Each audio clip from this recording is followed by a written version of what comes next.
चलो भाई, कितने आ गए ना।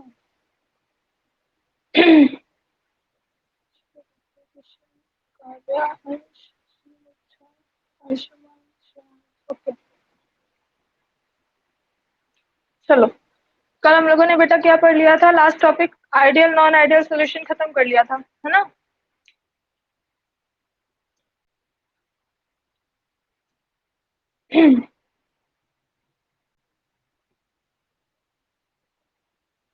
ठीक है, कोलिगेटिव प्रॉपर्टीज स्टार्ट करना था, है ना?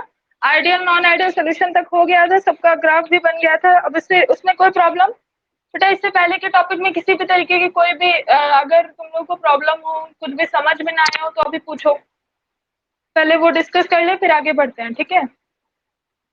सबको क्लियर है अभी तक के सारे टॉपिक्स?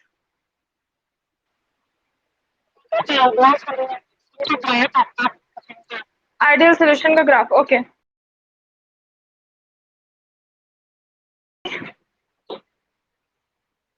और कौन सा टॉपिक किसको नहीं आ रहा? चलो देखो, आइडियल सोल्यूशन का ग्राफ, ठीक है? देखो बेटा ध्यान से, अगर आइडियल सोल्यूशन का ग्राफ आ गया तो नॉन आइडियल सोल्यूशन में पॉजिटिव और नेगेटिव डेविएशन का ग्राफ आराम से आ जाएगा ना? आ जाइए।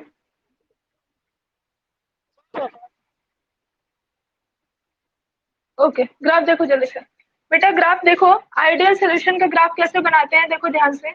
हमें पता है आइडियल सोल्यूशन वो सोल्यूशन होता है जिसमें रॉल्स लॉ फॉलो होता है, ठीक है? जो रॉल्स लॉ को फॉलो करता है, और कंडीशन ढेर सारी पढ़ी है, उनको देख लेंगे। देखो भाई, ग्राफ कैसे बनाते हैं? ग्राफ के लिए हम दो एक्सिस ले लेते हैं, ठीक है बेटा? एक एक्सिस पर हम सॉल्यूट को, ध्यान दो भाई, एक मिनट।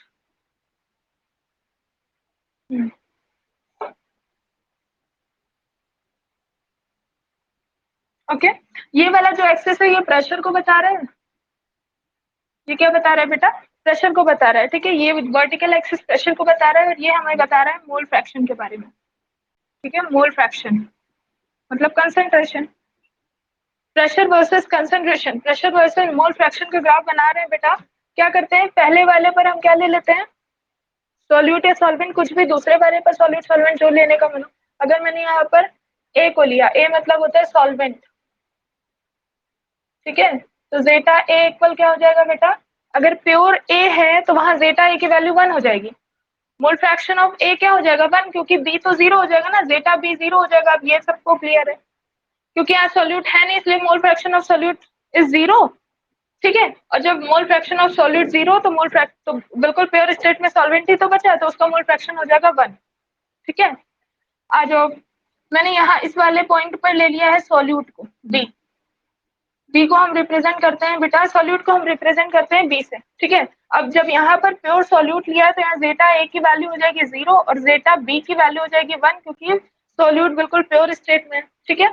अब तुम्हें रॉल्स लॉ पता है, P A equal to P naught A zeta A, P B equal to P naught B zeta B, ठीक है? ये दो इक्वेशंस पता है, कुछ नहीं करना, केवल फर्स्ट वाले एक्सिस पर दोनों वैल्यूज पुट करके आंसर निकालना है, और वो वैल्यू पुट करनी है आगे। देखो ध्यान से, जेटा ए की वैल्यू अगर मैंने फर्स्ट इक्वेशन में जेटा ए की वैल्यू 1 रखी और यहाँ से पी ए की वैल्यू कैलकुलेट की, तो ध्यान दो, पी ए इक्वल टू बेटा P naught A zeta A की जगह 1, तो पी ए इक्वल क्या आ गया? पी नॉट ए, ठीक है? अब मैंने ए वाला, ये वाला एक्सिस ए का लिया है ना, इस पर मैंने सॉल्वेंट को रखा है, तो पीए क्या है बेटा? Vapour pressure of A in solution state, और पी नॉट ए क्या है? Vapour pressure of A in solvent solvent state मतलब प्योर स्टेट, ठीक है? तो जब हमने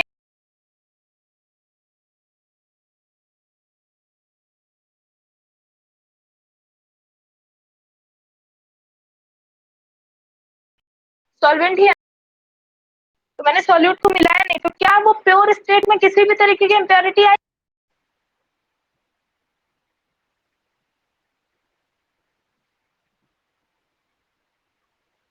क्या हो गया था भैया? कुछ नेटवर्क इशू ना।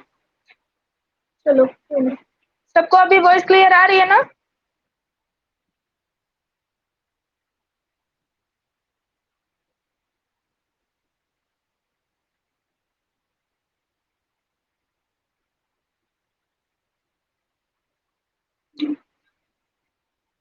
नेटवर्क।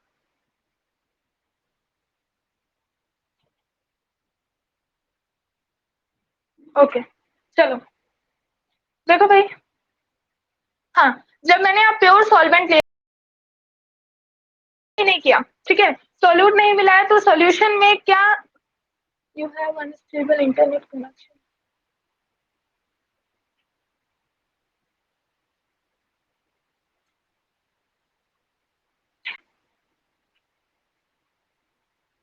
चलो देखो, तो बिल्कुल भी इम्प्योरिटी है नहीं बेटा, इम्प्योरिटी है नहीं तो क्या है, इसका सोल्यूशन स्टेट में प्रेशर किसी भी तरीके से चेंज होगा नहीं, चेंज होगा, क्योंकि स्टेट तो अभी भी बिल्कुल प्योर है ना, सोल्यूट तो अभी भी है। तो पी नॉट ए और पी ए आपस में इक्वल होंगे। मैंने ए वाले एक्सिस पर पी नॉट ए की वैल्यू को पुट कर दिया, पी ए की वैल्यू को पी नॉट ए पुट कर दिया, कहीं पर ये कांस्टेंट वैल्यू मुझे मिल रही होगी कहीं पर भी, ठीक है, पी नॉट ए, यहाँ पर कोई एक पॉइंट ले लिया ए वाले एक्सिस पर, ठीक है। अब आ जाओ इस एक्सिस का काम खत्म, ठीक है, नहीं अभी नहीं खत्म, अभी तो केवल जेटा ए की वैल्यू 1 पुट किया तो तुम्हें एक वैल्यू मिल गई P naught A equals to P A. तो यहाँ पी ए की वैल्यू तुमने पी नॉट ए पुट कर दिया ए वाले एक्सिस पर। अब पी बी की वैल्यू, जेटा बी की वैल्यू रखो। जब बेटा जेटा बी की वैल्यू रखेंगे तो यहाँ पीबी की वैल्यू आ जाएगी 0 ठीक है, पीबी की वैल्यू 0 कहाँ होगी, खुद से सोचो। पार्शियल प्रेशर ऑफ बी वहीं पर तो होगा जहां बी है ही नहीं। अगर बी है ही नहीं बेटा तो वहां प्रेशर ऑफ बी 0 तो होगा ना। तो यहाँ पर बी देखो है कहीं पर, बी तो 0 है यहाँ, तो बी 0 तो बी का प्रेशर भी 0, और 0 कहाँ होता है, ओरिजिन पर। तो ये मुझे मिल गई पीबी की वैल्यू यहाँ पर, जब मैंने जेटा बी को क्या रखा, 0 रखा, ठीक है। नेक्स्ट आ जाओ बी वाली लाइन पर, जहाँ पर मैंने सॉल्यूट को रखा है। बेटा यहाँ पर जेटा ए इक्वल्स टू पहले 0 पुट करो, मतलब यहाँ सॉल्वेंट नहीं है, प्योर सॉल्यूट है। यहाँ जब जेटा ए की वैल्यू 0 पुट करेंगे फ्रॉम रॉड्स लॉ, तो पीए क्या मिलेगा, 0, क्योंकि सॉल्वेंट है नहीं तो उसका प्रेशर भी क्या हो जाएगा, 0 हो जाएगा। तो 0 मुझे कहाँ मिलेगा, ओरिजिन पर मिलेगा, ठीक है। Next zeta B equals to 1 put करेंगे तो यहाँ पीबी इक्वल्स टू मिलेगा पी नॉट बी, तो बी वाले एक्सिस पर कहीं constant value P naught B मिलेगी, ठीक। अब देखो ध्यान से, एक पीए की वैल्यू यहाँ से मिली थी जब हमने जेटा ए को 0 पुट किया था, और जब जेटा ए को 1 पुट किया था तो पीए की वैल्यू यहाँ से मिली थी। दोनों पीए को आपस में जोड़ दो, अटैच कर दो लाइन को, हमने लाइन दोनों पॉइंट को एक लाइन से ज्वाइन कर दिया, ठीक है। अब पी नॉट बी की वैल्यू, ये देखो पी नॉट बी और यहाँ पीबी की वैल्यू 0 मिली थी, इन दोनों को एक दूसरे से ज्वाइन कर दो, ठीक है। ये वाली जो लाइन है ये हमें बता रही है बेटा P B equals to P naught B zeta B, इस इक्वेशन से निकला है, पीबी के बारे में बात कर रही है ना। और ये पीए वाली लाइन पीए पॉइंट को आपस में जोड़ रही है, तो ये किस इक्वेशन को शो कर रही है, P A equals to P naught A zeta A, ठीक है। और अगर ये सोल्यूशन में सॉल्वेंट और सोल्यूट को आपस में मिलाया जाता है तो बेटा जो टोटल प्रेशर होगा वो इन दोनों के इंडिविजुअल प्रेशर के सम के इक्वल होता है, according to Dalton's law of partial pressure, ठीक है। तो जब हम इन दोनों प्रेशर को आपस में ऐड करते हैं तो पीटी आ जाता है, पीटी मतलब total pressure of solution, that is equal to the P A plus P B, मतलब partial pressure of solute plus partial pressure of solvent. बस हो गया ये आइडिया, ठीक है। अगर ये नॉन आइडियल, ये आइडियल का ग्राफ बना, अब समझ में आ गया होगा कि कैसे मोल फ्रैक्शन 0 और 1 रख करके बेटा ग्राफ पुट करोगे, ठीक है। एक आध बार प्रैक्टिस करो, आराम से आ जाएगा, ठीक है। देखो ध्यान से, अगर यहाँ पर आइडियल की जगह मुझे क्या बनाना होता है, नॉन आइडियल, ठीक। नॉन आइडियल दो तरीके के होते हैं, पॉजिटिव डेविएशन और नेगेटिव डेविएशन। पॉजिटिव डेविएशन में कल ही बताया था, आइडियल में सब चीज इक्वल में होता है, ठीक है। पॉजिटिव डेविएशन में ग्रेटर देन का सिंबल यूज करते हैं, क्योंकि सारी चीजें पॉजिटिव डायरेक्शन में जाती हैं, सब चीजें बढ़ जाती हैं तो ग्रेटर देन का सिंबल, ठीक है। सब चीजें बढ़ गई, डेविएशन पॉजिटिव डायरेक्शन में हुआ, तो हम कैसे शो करेंगे बेटा, अगर मेरे पास डेविएशन, ध्यान दो ये लाइन है, ठीक है, इस लाइन में अगर मुझे पॉजिटिव डेविएशन शो करना है तो कर्व किधर की हो जाएगा, ऊपर की हो जाएगा, ठीक है। ग्राफ सेम बनेगा, पहले आइडियल का ग्राफ बनाओगे, बस क्या करोगे उसका कर्व तुम ऊपर की ओर ऐसे दिखा दोगे, ठीक है। और निगेटिव डेविएशन होगा तो आइडियल लाइन से कर्व नीचे की ओर जाएगा, बस इतना सा है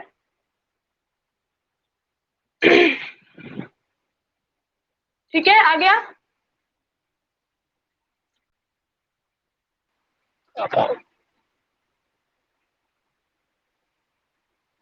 अब बेटा हम लोग कोलिगेटिव प्रॉपर्टी से स्टार्ट करेंगे, ठीक है। उस दिन कोलिगेटिव प्रॉपर्टी लिखा हुआ था तुम लोगों ने, बताओ भाई, कोलिगेटिव प्रॉपर्टी की डेफिनेशन लिखी थी क्या?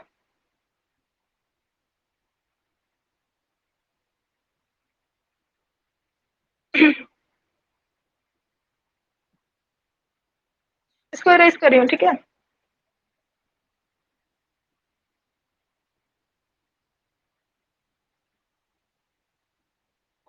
बेटा मैंने कोलिगेटिव प्रॉपर्टीज बता दिया था क्या होती हैं। Properties which are totally depend upon the number of solute particle are called colligative property, है ना।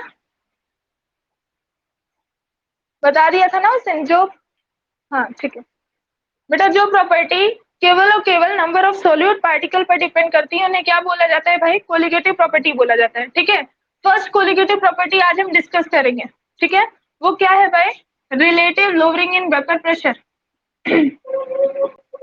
रिलेटिव, और पूरे टॉपिक में एक बात ध्यान में रखना कि colligative properties are only depend upon number of particle, ठीक है। Relative lowering in vapour pressure,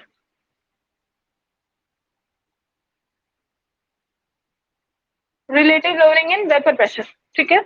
अब हम लोग वेपर प्रेशर पहले ही पढ़ चुके हैं क्या होता है, देखो ध्यान से सब लोग समझो। बेटा अगर मेरे पास एक सॉल्वेंट है, ठीक है, सॉल्वेंट के लिए हम अल्फाबेट का यूज कर रहे हैं बेटा ए, कुछ भी कर सकते हो तुम लोग, ठीक है। ध्यान दो, मेरे पास एक सॉल्वेंट है, मैंने इसमें क्या मिला दिया, कोई मैंने इसमें कोई सॉल्यूट मिला दिया, ठीक है। जब सॉल्वेंट में मैंने सॉल्यूट को डिसॉल्व कर दिया तभी तो क्या बनेगा, जाकर के सॉल्यूशन बनेगा। और सॉल्यूशन में क्या होगा बेटा, सॉल्यूशन में अब ए और बी दोनों ही प्रेजेंट होंगे। पहले सॉल्वेंट और सॉल्यूट, ध्यान दो, पहले सॉल्वेंट और सॉल्यूट बिल्कुल प्योर स्टेट में थे, लेकिन मैंने जैसे ही इन दोनों को आपस में मिक्स कर दिया क्या बन गया, सॉल्यूशन बन गया, ठीक है। मैंने बेटा क्या किया था, ध्यान से देखो, जो ए सॉल्वेंट है इसका नेचर लिया था वोलाटाइल। सॉल्वेंट का नेचर कैसा लिया था, वोलाटाइल। ध्यान रखो ये सारी चीजें इंपॉर्टेंट है, ठीक है। सॉल्यूट मैंने कैसा लिया है, नॉन वोलाटाइल। सॉल्वेंट क्या लिया बेटा, वोलाटाइल। सॉल्यूट मैंने लिया, सॉल्यूट को हम रिप्रेजेंट करते हैं बी से, ठीक है। सॉल्वेंट लिया वोलाटाइल, सॉल्यूट लिया नॉन वोलाटाइल, ठीक है। अगर मैंने सॉल्वेंट वोलाटाइल लिया है, वोलाटाइल देखो ध्यान से बेटा, क्वेश्चन देखो बेटा, वोलाटाइल का मतलब होता है ऐसा ऐसा सब्सटेंस, ऐसा लिक्विड जो बहुत नॉर्मल से टेम्परेचर पे अपने आप इवोपरेट हो जाए, ठीक है। उसका बेस्ट एग्जांपल है जो तुम लोग देख रहे हो अपनी लाइफ में, पेट्रोल, ठीक। आज क्या करो भाई, गाड़ी बाइक की जाके टंकी खोल दो रात में और सुबह तक पूरा पेट्रोल उड़ जाएगा। फिर पापा कहेंगे कि पेट्रोल कहाँ गया, है ना। देखो ध्यान से, पेट्रोल एक वोलाटाइल लिक्विड होता है, मतलब उसको किसी भी तरीके की एक्सटर्नल टेम्परेचर की या हीट की जरूरत नहीं होती इवोपरेशन के लिए, ठीक है।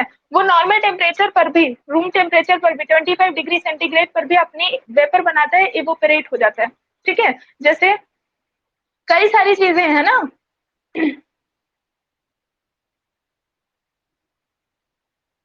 बहुत महंगा है भाई, हाँ सही में मार पड़ेगी। चलो भाई, पेट्रोल वाला कोई एग्जाम पे ट्राई मत कर लेना, ठीक है, घर पे। तो बेटा वोलाटाइल का मतलब है, ध्यान दो, वोलाटाइल का मतलब है बेटा जो बहुत नॉर्मल से रूम टेम्परेचर पर भी अपने आप इवोपरेट हो जाए, ठीक है। चलो, जैसे सब्लिमेशन तुम लोगों ने उसमें पढ़ा ना, कैंपर अपने आप सब्लिमेट हो जाता है, गैसियस स्टेट में बदल जाता है। तो वैसे ही वोलाटाइल लिक्विड क्या होता है, उनको किसी एक्सटर्नल टेम्परेचर की जरूरत नहीं होती, एनर्जी की जरूरत नहीं होती, वो अपने आप ही इवोपरेट हो जाते हैं नॉर्मल टेम्परेचर पर, ठीक है। तो मैंने लिक्विड कैसे लिया, वोलाटाइल, मतलब इसे किसी भी एक्सटर्नल टेम्परेचर की जरूरत नहीं है, ये अपनी वेपर बहुत अच्छे से नॉर्मल टेम्परेचर पर ही बना सकता है।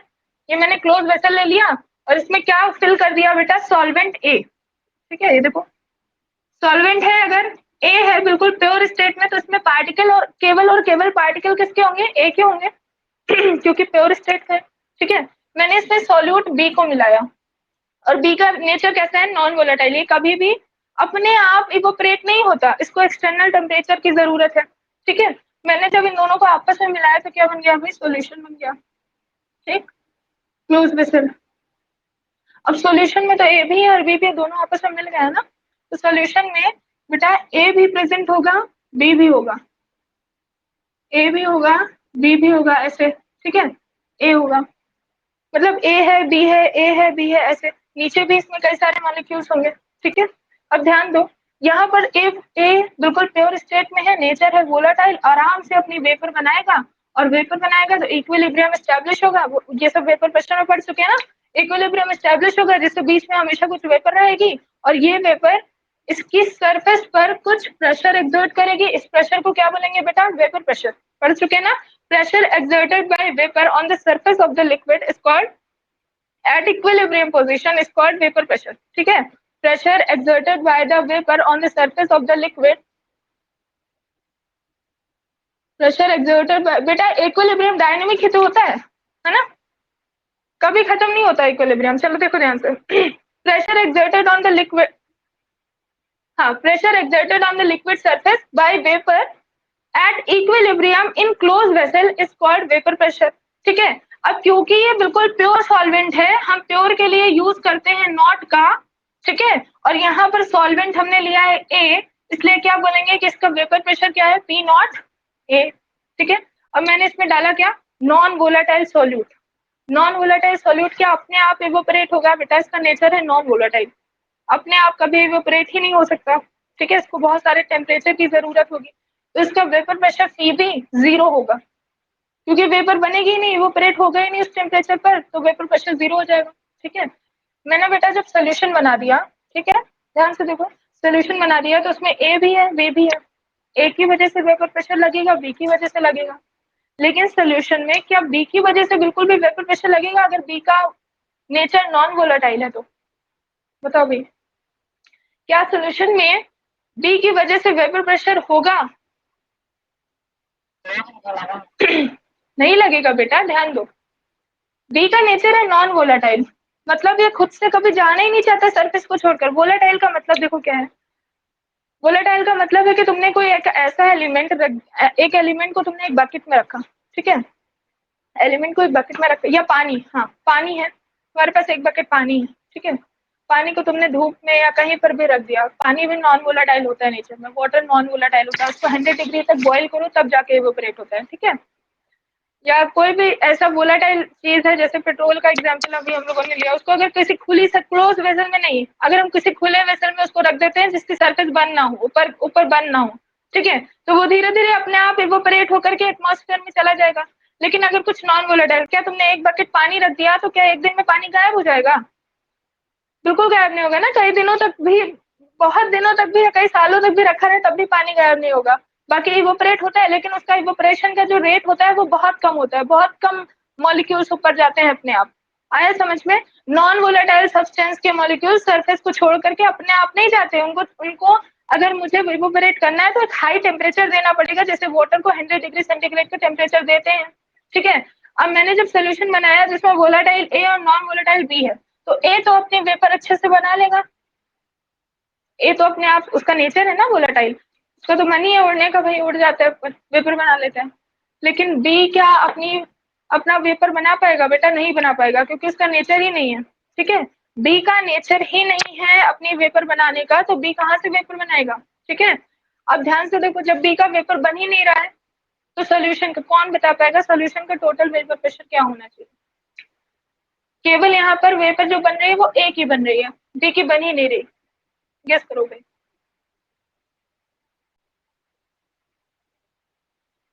बी की वेपर बन ही नहीं रही बेटा, केवल ए की वेपर बन रही है, तो सॉल्यूशन का वेपर प्रेशर किसके इक्वल होना चाहिए? किसके प्रिया? पी ए के ना?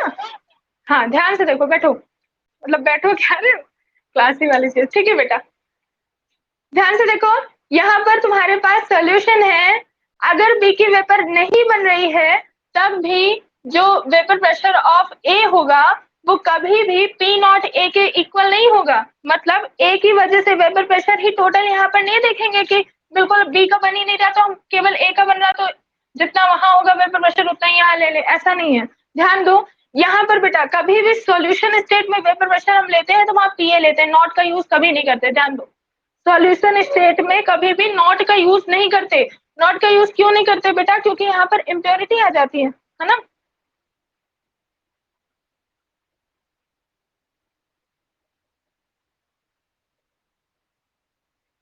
यहाँ पर इम्प्योरिटी आ जाती है ना। देखो ए, अगर हम ए के रिस्पेक्ट में देखें सोल्यूशन में तो वहां बी की इम्प्योरिटी है, और बी के रिस्पेक्ट में देखें वहाँ एक ही इम्पेरिटी है, भले ही बी वेपर प्रेशर में किसी भी तरीके का पार्टिसिपेशन ना कर रहा हो, वो अपनी वेपर बना ही नहीं रहा, लेकिन वो किसी को वेपर बनाने से रोक रहा है। देखो ध्यान से, अगर मैंने देखा कि हाँ बी तो वेपर बना ही नहीं रहा, मतलब जितनी वेपर बन रही ए की बन रही है, तो जितना ए यहाँ है उतना ही ए वहां है, तो पी हमेशा पी नॉट ए के इक्वल होना चाहिए। लेकिन ऐसा नहीं होता। क्यों नहीं होता भाई? देखो ध्यान से बेटा, यहाँ सरफेस पे वेपर वही बनाते हैं जो सरफेस पे होते हैं, ठीक है? ध्यान दो, केवल जो सरफेस वाले मॉलिक्यूल होते हैं वही तो ऊपर जाते हैं, वही तो वेपर बनाते हैं। जब वो ऊपर चले जाते हैं तो उनके नीचे वाले मॉलिक्यूल सरफेस पे जाते हैं उनकी जगह लेने के लिए। आ रहा है समझ में बेटा? जब तुम पानी बॉयल करना शुरू करते हो तो सबसे पहले कौन से मॉलिक्यूल इवेपोरेट होते हैं? सरफेस वाले मॉलिक्यूल। और जैसे ही वो अपनी सरफेस छोड़ करके एटमॉस्फेयर में जाएंगे, उनकी जगह खाली होगी, नीचे के मॉलिक्यूल उनकी जगह पर आ जाते हैं और वहां से वो एनर्जी गेन करके फिर वो इवेपोरेट होते हैं, और ये प्रोसेस चला करते हैं। मतलब नीचे के मॉलिक्यूल सरफेस पे आते हैं और वो इवेपोरेट होते हैं, ठीक है? तो इवेपोरेशन का काम केवल सरफेस पे होता है, ठीक है? अब सरफेस पे तो तुमने देखा ए है, बी है, ए है, बी है, सब है, ठीक है? इसके बाद अगर ये वाले ए तीनों इवेपोरेट हो जाते हैं तो क्या बी इवेपोरेट होंगे? वो तो अपनी जगह छोड़ेंगे नहीं बेटा ना। उनका नेचर कैसा है?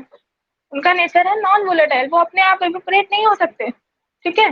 लेकिन ध्यान दो, ये अपनी जगह छोड़ेंगे नहीं, चलो तुम इवेपोरेट ना भी हो, लेकिन इनके नीचे हो सकता है कि सेकेंड लेयर में ए बैठे हो, जिनका नेचर है वोलेटाइल, वो इवेपोरेट होना चाहते हैं, ठीक है? ध्यान दो, बी के नीचे हो सकता है कि बी के नीचे ए बैठे हो जिनका नेचर वोलाटाइल है, वो होना तो चाहता है इवेपोरेट, लेकिन बी कह रहा भाई कि हम खुद भी इवेपोरेट नहीं होंगे और हम तुमको भी जगह नहीं देंगे ऊपर जाने के लिए, ठीक है?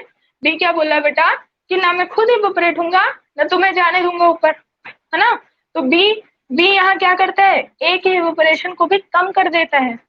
आ रहा है समझ में? भले ही ए का नेचर है वोलाटाइल, उसके सारे मॉलिक्यूल इवेपोरेट होना चाहते हैं, अगर उसको सरफेस पे जगह मिले तो सब के सब इवेपोरेट हो जाए, वेपर बना ले, लेकिन बी क्या करता है? सरफेस पे जगह घेर करके बैठ जाता है और ना खुद जाता है ऊपर इवेपोरेट होने, और ना ही अपने नीचे वाले मॉलिक्यूल जिनका मन भी है इवेपोरेट होने का, जिनका नेचर है वोलाटाइल, उनको जाने देता है। जगह घेर करके बैठा होता है, ना मैं जाऊंगा ना तुम्हें जाने दूंगा, ठीक है? तो जो वेपर प्रेशर ए का प्योर स्टेट में होता है उससे भी कम हो जाता है इन सोल्यूशन स्टेट, क्योंकि प्योर स्टेट में तो पूरा साम्राज्य केवल एक का था ना, पूरी जगह केवल एक ही थी, आराम से पहले फर्स्ट लेयर खत्म होती है, इवेपोरेट होता है, फिर नीचे से सेकंड लेयर आती है, आराम से इवेपोरेट होता है, ठीक है? ये प्रोसेस चला करता है। लेकिन जैसे ही हमने इसमें कोई नॉन वोलेटाइल सोल्यूट बी मिला दिया, तो अब बेटा सरफेस पे केवल ए नहीं है, अब सरफेस पे बी भी तो है, और बी का मन क्या है कि भाई हम तो जैसे बैठे हैं वैसे ही बैठे रहेंगे, कुछ इवेपोरेशन नहीं, अपनी जगह नहीं छोड़ेंगे, ठीक? और सरफेस पे थोड़ी जगह इन्होंने कवर कर ली, और इवेपोरेशन केवल सरफेस पे होता है। जब सरफेस पे नीचे के ए वाले मॉलिक्यूल आ ही नहीं पाएंगे तो उनका इवेपोरेशन कैसे होगा? नहीं होगा, और नहीं होगा बेटा तो यहाँ पर वेपर में कमी आएगी, ए के वेपर में कमी आएगी, और जब अगर यहाँ पर वेपर ही कम बन रही है तो उसका प्रेशर भी कम होगा। तो बताओ भाई, पी नॉट ए ज्यादा होगा कि पी ए ज्यादा? क्या होगा इसमें से कौन बताएगा?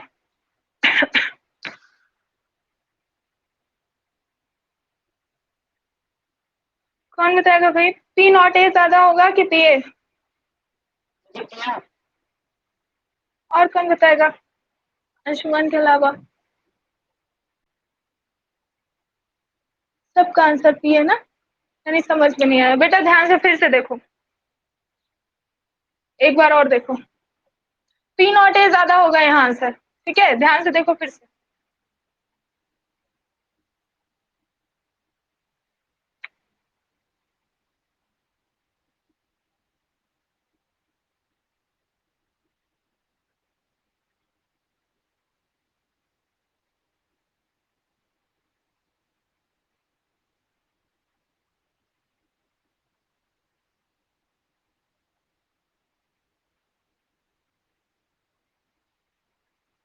मैंने क्या किया बेटा, बिल्कुल वोलाटाइल सॉल्वेंट ए था जिसका नेचर था इवोपरेट होने का, जो आराम से उड़ जाता था। ये पूरी की पूरी सरफेस देखो, ए का इसका भी मन है इवोपरेट होने का, ये भी ए, इसका भी, इसका भी, इसका सबका मन इवोपरेट होने का।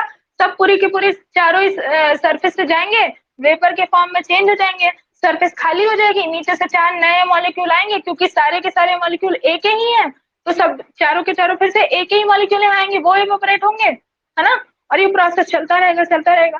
लेकिन हमने किया क्या, इसमें डाल दिया कोई नॉन वोलेटाइल सॉल्यूट।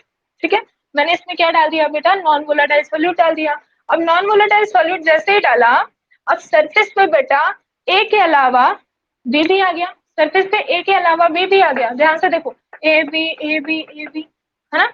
अब बी का मन तो है नॉन, बी का नेचर है नॉन वोलेटाइल, है ना, वो जाने नहीं देता, वो जाना ही नहीं चाहता। बी का नेचर कैसा है, नॉन वोलेटाइल है, ना वो खुद इवोपरेट होगा ना नीचे वाले को जाने देगा। देखो कैसे, अगर ये वाला ए, इसका नेचर है, ए का नेचर वोलेटाइल, ये इवोपरेट हो गया, इसकी तो जगह खाली, इवोपरेट हो गया, उड़ गया। ठीक है, सरफेस से वेपर बना के, अब जगह खाली, इसकी जगह खाली, तो नीचे कौन बैठा है, बी। बी ऊपर चला जाएगा ना इसकी जगह लेने के लिए, बी ऊपर चला गया। ठीक, अब ये वाला बी उड़ेगा क्या, सेकेंड, ये भी उड़ेगा, नहीं उड़ेगा, क्योंकि इसका नेचर है नॉन वोलेटाइल। जब ये इवोपरेट नहीं होगा तो ये वाला ए बेचारा, जिसका मन भी है इवोपरेट होने का, है ना, वो चाहता है इवोपरेट होना, लेकिन नहीं हो पाएगा बेटा, क्योंकि इसके ऊपर कौन बैठे हैं, बी, वो जाने ही नहीं देंगे इनको। ठीक है, ये वाला ए इवोपरेट हो जाएगा, ये हो जाएगा इवोपरेट। जब एक चीज ध्यान रखो, जो सरफेस पे मॉलिक्यूल हैं जिनका नेचर वोलाटाइल है, वो आराम से अपनी वेपर बना लेंगे। ठीक है, मतलब सरफेस पे जितने ए हैं वो तो आराम से अपनी वेपर बना लेंगे, लेकिन ए बी अपनी वेपर बनाएंगे नहीं। और बी अपनी वेपर बनाएंगे नहीं बेटा, तो अपने नीचे जो रखे हुए ए है ना मॉलिक्यूल, क्योंकि सोल्यूशन में केवल एक ही सरफेस तो होती नहीं है, एक सरफेस खत्म हुई तो दूसरी सरफेस, तीसरी सरफेस ऐसा आती जाती है ना। जैसे यहाँ पे देखो, ए के 4 मॉलिक्यूल मुझे सरफेस पे दिख रहे हैं। ठीक है, अगर ये अपनी सरफेस को छोड़ करके इवोपरेट होते हैं, तो अब इनकी जगह को भरने के लिए मॉलिक्यूल्स आएंगे नीचे से, और फिर वो इवोपरेट होंगे, ये प्रोसेस चलता जाएगा। यहाँ पर क्या होता है सोल्यूशन में सरफेस पे ए के साथ साथ बी भी है, और बी का मन है कि वो कभी भी इवोपरेट नहीं होगा, क्योंकि उसका नेचर है नॉन वोलेटाइल। ठीक है, और बी बेटा अपने नीचे कई सारे ए के मॉलिक्यूल्स को रखे हुए हैं। अब जब इन वाले ए को बेचारे को जगह ही नहीं मिलेगी ऊपर जाने के लिए, देखो ऊपर से 2 बी बैठे हैं, ना वो खुद जाएंगे ना इनको जाने देंगे, जगह दे रहे हैं क्या इनको, बेटा ये कोशिश भी करेगा अगर सरफेस पे जाने के लिए कि मैं इवोपरेट हो जाऊं, तो ऊपर से इसको जगह ही नहीं मिल रही, और जब जगह मिल नहीं रही तो इसका वेपर बनेगा नहीं, और वेपर बनेगा नहीं तो इसका प्रेशर भी कम हो जाएगा। मतलब सीधी सी एक बात है, जब हम प्योर सॉल्वेंट ए लेते हैं तो उसमें हर मॉलिक्यूल को मौका मिलता है सरफेस पे जा करके इवोपरेट होने का, जबकि सॉल्यूशन में हर मॉलिक्यूल को मौका नहीं मिलता सरफेस पे जाने का। क्यों, क्योंकि सरफेस का ज्यादातर हिस्सा नॉन वोलेटाइल सॉल्यूट घेर लेता है, ना वो खुद जाता है और ना ऊपर वाले, ना अपने से नीचे वाले को जाने देता है। आया समझ में। अब अगर मैं बात करूं कि पी नॉट ए मतलब प्योर स्टेट में वेपर प्रेशर इस कंडीशन में, और पी ए में क्या बड़ा है, तो ध्यान दो बेटा, पी नॉट ए बड़ा होगा। पी नॉट ए बड़ा क्यों होगा, क्योंकि यहाँ पर जितने ए के मॉलिक्यूल है ना, सबके सब इवोपरेट होंगे, सबको मौका मिलेगा अपने आप को इवोपरेट करने का। ठीक है, मतलब वेपर के फॉर्म में ऊपर जाने का। लेकिन सॉल्यूशन स्टेट में ऐसा नहीं है। अब क्यों नहीं है, सबको समझ में आ गया। ठीक है, क्यों नहीं है सबको समझ में आ गया, क्योंकि बेटा बी ना खुद इवोपरेट होता है और ना ये इवोपरेट होने देता है। ठीक है, सरफेस घेर करके बैठ जाता है, ना खुद जाएगा और ना नीचे वाले मॉलिक्यूल को मौका देगा कि तुम सरफेस पे आओ और इवोपरेट हो, वो तो पूरी सरफेस को कवर करके बैठ जाता है। ठीक है, तो कुछ मॉलिक्यूल ए के नीचे पड़े रह जाते हैं, जबकि उनका नेचर है कैसा, वोलाटाइल, लेकिन वो अपनी वेपर बना नहीं पाते, जिस वजह से टोटल वेपर में कमी आ जाती है, और इस वजह से पीए छोटा हो जाता है। किससे बेटा, पी नॉट ए से, जब हम कोई नॉन वोलाटाइल सॉल्यूट डालते हैं प्योर सॉल्वेंट। अब आया समझ में, आया कि नहीं आया, अभी भी आ गया, ऐसे भी समझ लो। ठीक है, ये चीज समझ में आया तो ऐसे समझो, नहीं तो बेटा ऐसे समझो कि अगर मैंने कोई वोलाटाइल सॉल्वेंट लिया है, ठीक है, मैंने कोई वोलाटाइल सॉल्वेंट लिया है, ठीक है, जो आराम से इवोपरेट होता है, इसमें डाल दिया कोई नॉन वोलेटाइल सोल्यूट जो इवोपरेट नहीं होना चाहता, या हाई टेम्परेचर पे इवोपरेट होता है, बहुत ज्यादा टेम्परेचर चाहिए, तो कुछ हीट क्या होती है, इन मॉलिक्यूल्स की कुछ हीट इस मॉलिक्यूल के बॉन्ड को ब्रेक करने में लग जाती है, जिसकी वजह से इन मॉलिक्यूल्स का इवोपरेशन भी कम हो जाता है। सॉल्वेंट के मॉलिक्यूल्स के पास इतनी सफिशिएंट हीट होती है कि वो अपने ही हीट से, उसे एक्सटर्नल हीट नहीं चाहिए, वो अपनी हीट से इवोपरेट हो जाए। लेकिन जब हमने ऊपर से कोई नॉन वोलेटाइल सॉल्यूट NaCl डाल दिया, ठीक, तो अब यहाँ के कुछ मॉलिक्यूल किस काम में लग जाएंगे, NaCl के बॉन्ड्स को ब्रेक करने में लग जाएंगे। अब जब उसके अपनी एनर्जी को वो कहाँ यूज कर लेंगे बेटा, NaCl, मैंने NaCl डाला, NaCl के बॉन्ड को ब्रेक करने में अपनी एनर्जी का यूज करने लग जाएंगे, तो वो मॉलिक्यूल तो इवोपरेट ही नहीं हो पाएंगे, और जब वो मॉलिक्यूल इवेपोरेट हो नहीं पाएंगे तो सोल्यूशन का प्रेशर क्या हो जाएगा, कम हो जाएगा प्योर स्टेट से, क्योंकि प्योर स्टेट में ऐसा कुछ नहीं था। प्योर स्टेट में सारे मॉलिक्यूल पार्टिसिपेशन कर रहे थे इवेपोरेशन में। ठीक है, अब मैं इसको रेस करूँ। ठीक है, इसलिए समझ में आया, हाँ समझ में आया बेटा कि अगर मैं प्योर सॉल्वेंट में कोई नॉन वोलेटाइल सॉल्यूट डाल रही हूँ तो कैसे उसके वेपर प्रेशर में कमी आती है। ठीक है, कैसे कमी आती है, जब वो प्योर स्टेट में होता है तो सारे मॉलिक्यूल्स को जगह मिलती है सरफेस पे आने की, क्योंकि पहले वाली सरफेस पूरी तरीके से खाली हो जाएगी ना। ये चारों के चारों ए हैं, यहाँ सबका नेचर है इवेपोरेट होने का, चारों वेपर बना लेंगे, खत्म हो जाएगी, सरफेस पूरी खाली हो गई। अब जब सरफेस खाली हो गई तो नीचे वाले मॉलिक्यूल्स को मौका मिला ऊपर जाने का, तो पूरी सरफेस में फिर से मॉलिक्यूल्स आए, अब वो सारे इवेपोरेट हो जाएंगे, फिर उससे नीचे वाली सरफेस आएगी। ठीक है, ये प्रोसेस चलता रहेगा। लेकिन उसमें हमने डाल क्या दिया, नॉन वोलेटाइल सोल्यूट डाल दिया। अब नॉन वोलेटाइल सोल्यूट का नेचर है कि वो ना खुद इवेपोरेट होता है, और जब खुद इवेपोरेट नहीं होगा सरफेस जाम करके रखे रहेगा, खुद भी इवेपोरेट नहीं होगा और ना नीचे वाले को इवेपोरेट होने देगा, क्योंकि जब तक सरफेस पे उसको जगह नहीं मिलेगी बेटा वो इवेपोरेट होगा नहीं। आ गया समझ में? इस तरीके से वेपर प्रेशर में आ जाती है कमी। अब इसको हम मैथमेटिकली कैसे समझते हैं, ध्यान दो।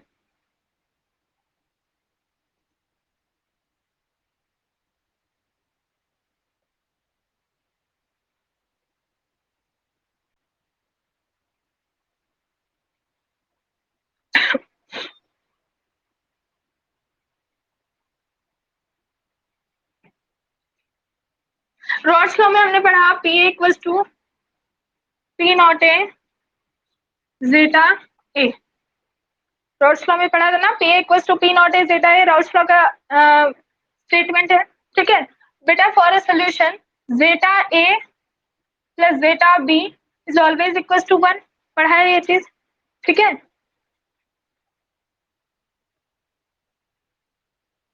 बेटा काव्य टेस्ट की अभी टेंशन मत लो, टेस्ट लास्ट में देखेंगे, टेस्ट के बारे में जो भी इंफॉर्मेशन होगी वो बताऊंगी। ठीक है, अभी पहले पढ़ लो।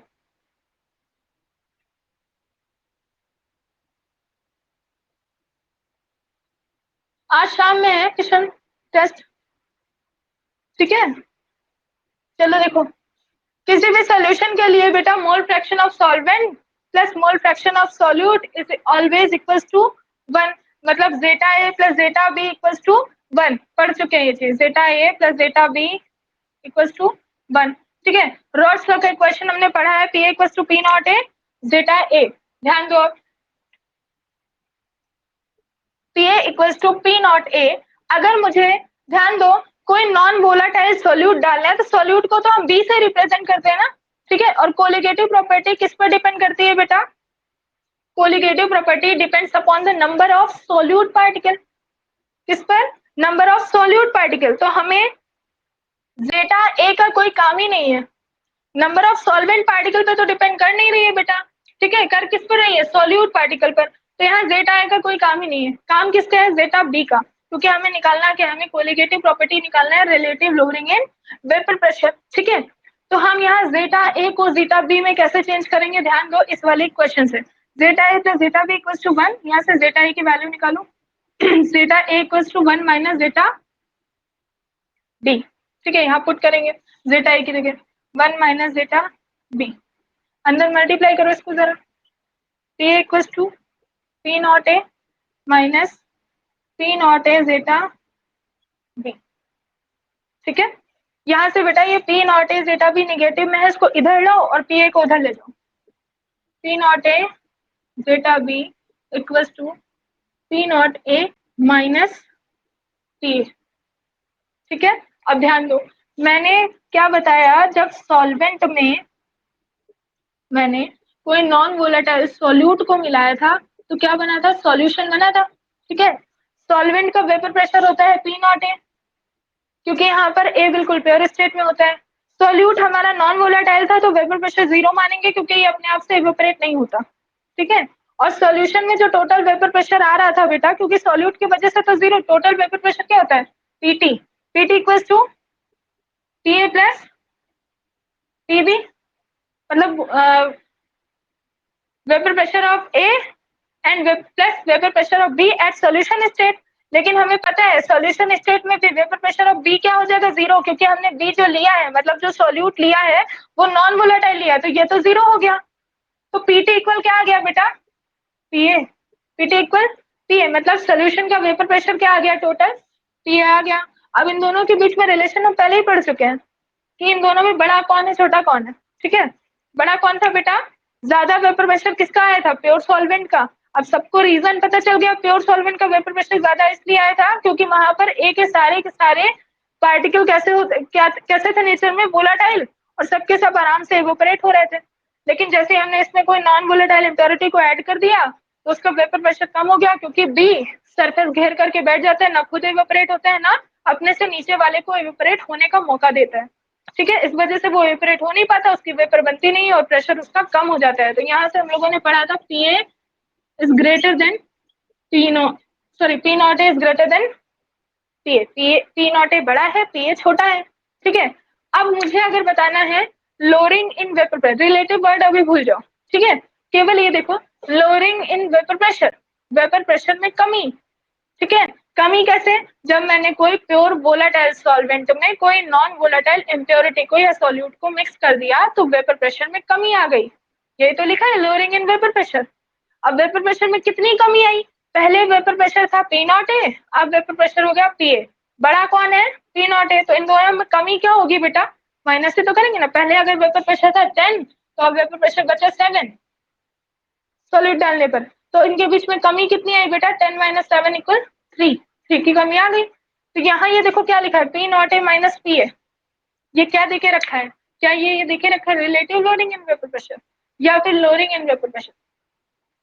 ध्यान दो बेटा, ये जो केवल लिखा है P naught A minus P ए, यहाँ से भी न्यूमेरिकल आते हैं इसलिए बता रहे हैं, ध्यान दो। P naught A minus P A is lowering in vapour pressure, ठीक है, relative lowering in vapour pressure नहीं है, ये केवल और केवल क्या है, P naught A minus P A, P naught A minus P A is lowering in vapour pressure, ठीक है। कि हमने अगर कोई सॉल्यूट मिला दिया तो कितनी लोअरिंग हो गई वेपर प्रेशर में, ये हमें क्या बताएगा बेटा, P naught A minus P ए, ठीक है। तो ये टर्म आ गया तुम्हारा, इसको कहीं पे आइडेंटिफाई करना है, ठीक है,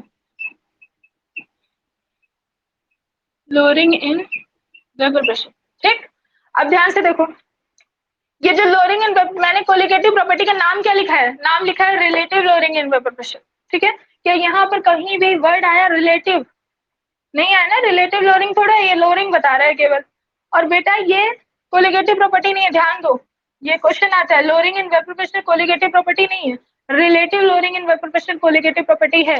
कैसे, P naught A minus P ए, ये वाला जो टर्म है ये किस पर डिपेंड कर रहा है, इसमें ध्यान दो, ये पी नॉट ए पर भी डिपेंड कर रहा है और जेटा ए पर, जेटा बी पर भी डिपेंड कर रहा है ना। ये वाला जो पूरा टर्म है P naught A minus P है, ये दो चीजों पर डिपेंड कर रहा है, पी नॉट ए और जेटा बी, मतलब vapour pressure of A at pure state and mole fraction of solute. जबकि कोलिगेटिव प्रॉपर्टी केवल एक चीज पे डिपेंड करता है, मोल fraction of solute.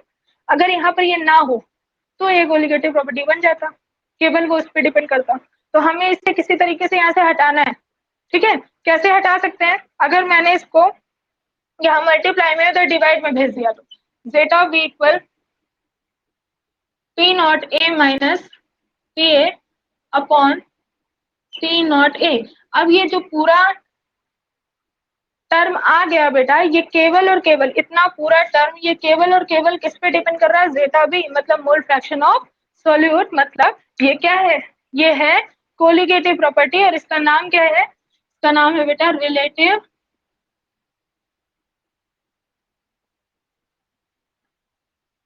Lowering in vapour pressure, ठीक है। ये कोलिगेटिव प्रॉपर्टी है, इसका नाम है relative lowering in vapour pressure, ठीक है। तो क्या है, ध्यान से देखो, पी नॉट एस का पहले वेपर प्रेशर था प्योर स्टेट का, प्योर स्टेट के सॉल्वेंट का, फिर हमने उसमें कोई नॉन वोलेटाइल सॉल्यूट डाल दिया जिसकी वजह से उसके वेपर में कमी आ गई, और सॉल्यूशन का जो नया वेपर प्रेशर था वो था पी ए, ठीक है। और ये किस पर डिपेंड कर रहा है बेटा, जेटा बी पर, मतलब मोल फ्रैक्शन ऑफ सॉल्यूट पर। अब इसको नोट करना है, हेडिंग डालो relative lowering in vapour pressure. क्या हो गया काव्या, हाँ बेटा ये डेरिवेशन है फॉर्मूले का, इन दो, इस पे न्यूमेरिकल तो पक्का है, लिख के ले लो, ये आना ही है बोर्ड में, इस पे न्यूमेरिकल 100% मोस्ट इम्पोर्टेंट।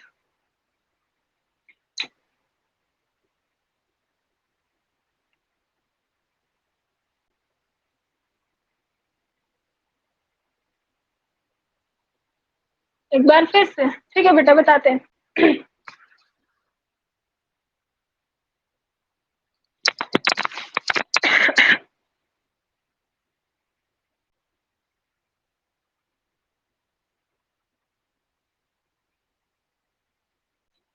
पहले नोट कर लो, फिर से बताते हैं एक बार।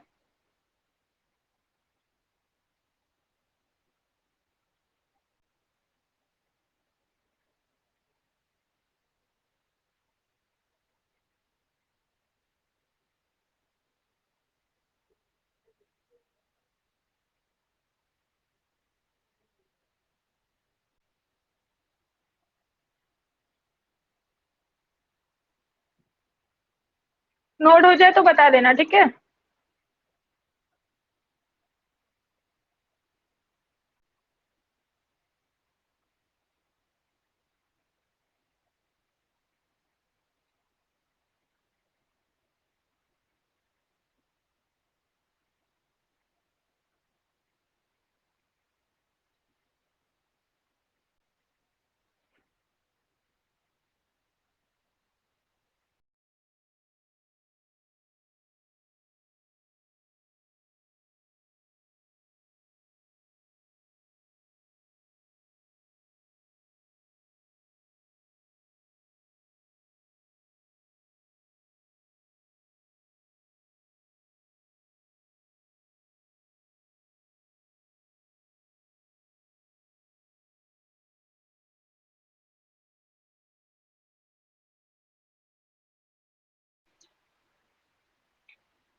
हो गया बेटा?